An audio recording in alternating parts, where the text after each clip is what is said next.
Mr. President, India is deeply disturbed by the recent turn of developments in Ukraine.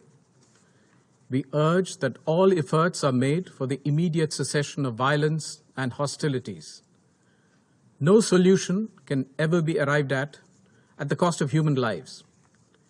We are also deeply concerned about the welfare and security of the Indian community, including a large number of Indian students in Ukraine. The contemporary global order has been built on the UN Charter, international law, and respect for the sovereignty and territorial integrity of states.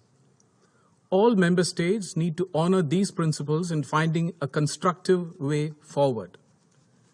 Dialogue is the only answer to settling differences and disputes, however daunting that may appear at this moment. It is a matter of regret that the path of diplomacy was given up. We must return to it. For all these reasons, India has chosen to abstain on this resolution. I thank you.